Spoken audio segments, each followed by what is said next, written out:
Bíblia para a Igreja. O livro de Jonas, com Paulo One. Avivamento por decreto. Jonas capítulo 3, versículos 5 a 10. Os ninivitas creram em Deus e proclamaram jejum e vestiram-se de panos de saco desde o maior até o menor. Chegou essa notícia ao rei de Nínive.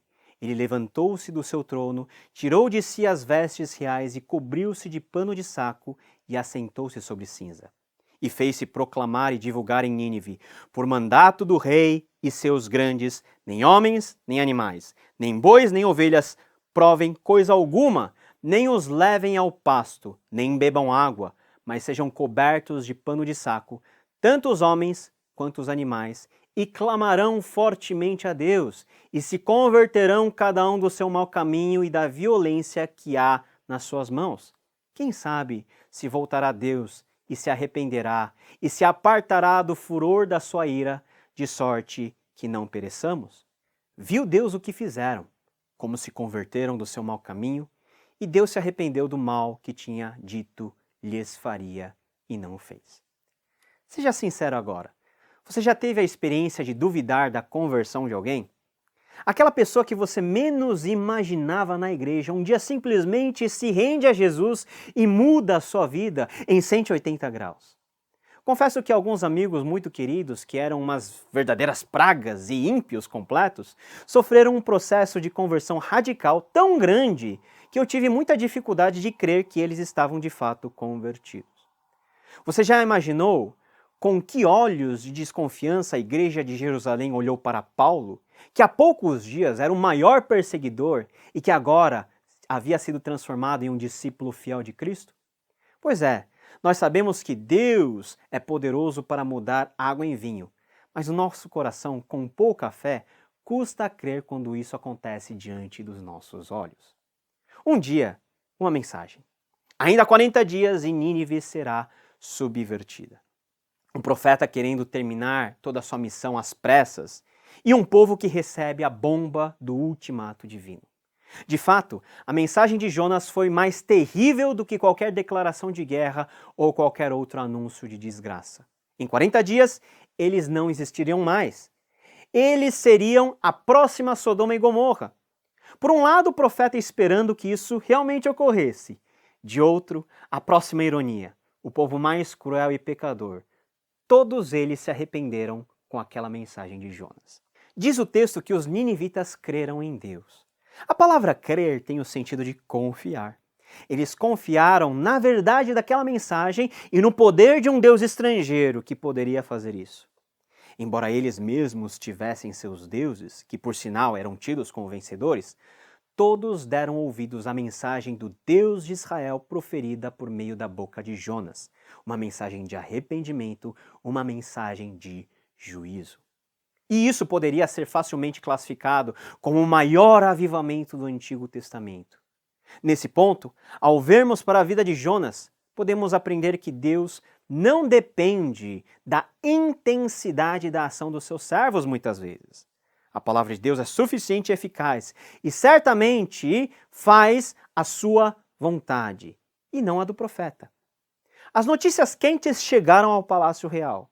Foram falar com o rei que um profeta de Israel estava anunciando uma palavra dura. Em 40 dias tudo estaria acabado. Daqueles que justamente esperaríamos a maior resistência em crer, questionamentos os mais diversos e uma dose elevada de irreverência e escárnio, pasmem, foram os mesmos que naquele instante se arrependeram. Eles captaram o chamado ao arrependimento por meio da pregação de Jonas. O rei se arrependeu e emitiu um decreto com validade absoluta. Todos deveriam se arrepender. Vestir pano de saco, cobrir suas cabeças com cinza. Essa atitude era uma forma normal dentro do contexto do Antigo Oriente Próximo para expressar tristeza intensa e luto. Seres humanos e animais, compatriotas ou estrangeiros, foi decretado por uma canetada um jejum nacional e um arrependimento amplo, geral e restrito. Veja como Deus escreve a sua história. De um lado, vemos um profeta pregar sem nenhum entusiasmo.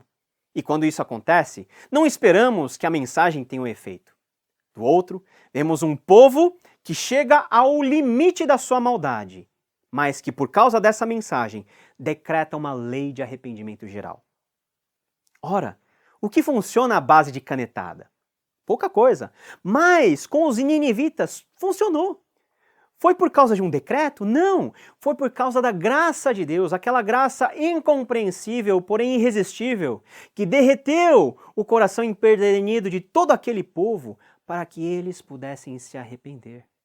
Temos aqui algumas características de um verdadeiro avivamento, experimentado pelos ninivitas e evitado pelo profeta de Deus, e que vale também para nós hoje.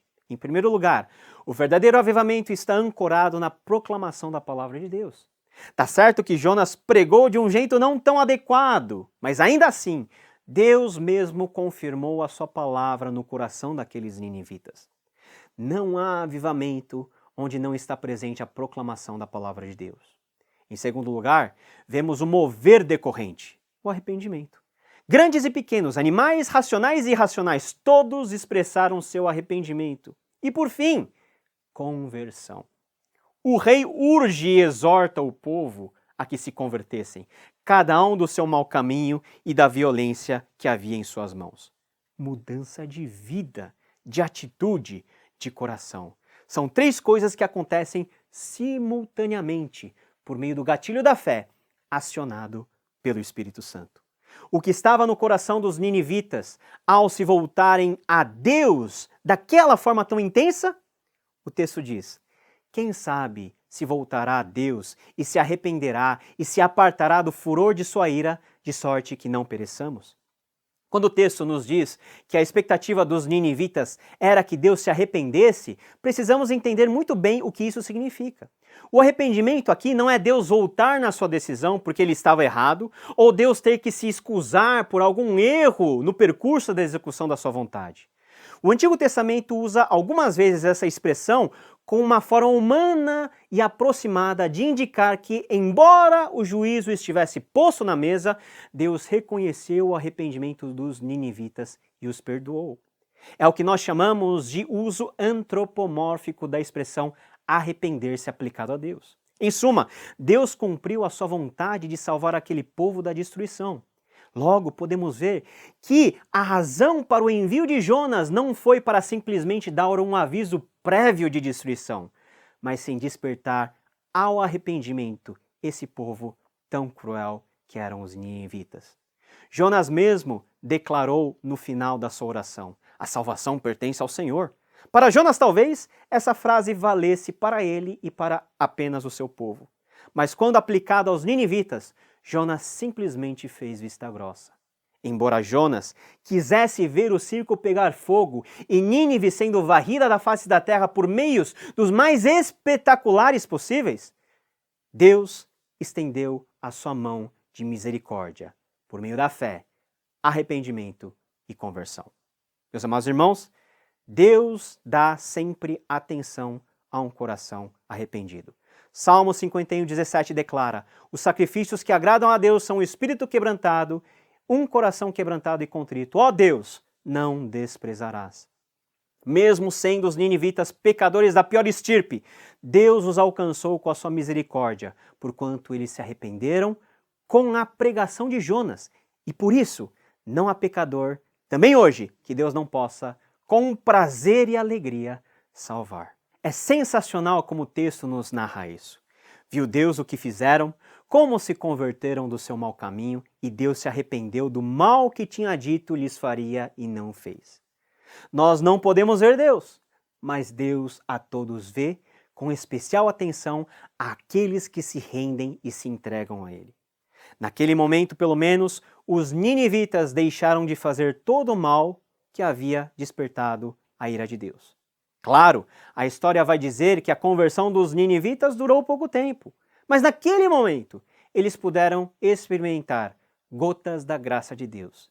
Eles foram perdoados e Deus não os destruiu. Meus amados irmãos, hoje essa obra pode se manifestar de forma perfeita na sua vida. Hoje, Jesus Cristo veio para pagar o preço do seu pecado e te conceder perdão. Ele é o sacrifício único e suficiente por meio de quem você pode ser alcançado definitivamente e eternamente pela graça de Deus.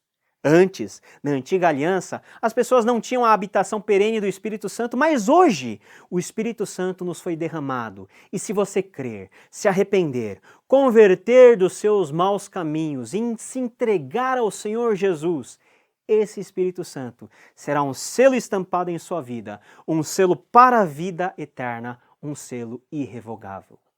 Embora em termos quantitativos os ninivitas experimentaram um avivamento sem precedentes na história até então, nós hoje, no século XXI, vivendo o presente século, podemos experimentar um avivamento qualitativamente melhor do que o narrado em Jonas.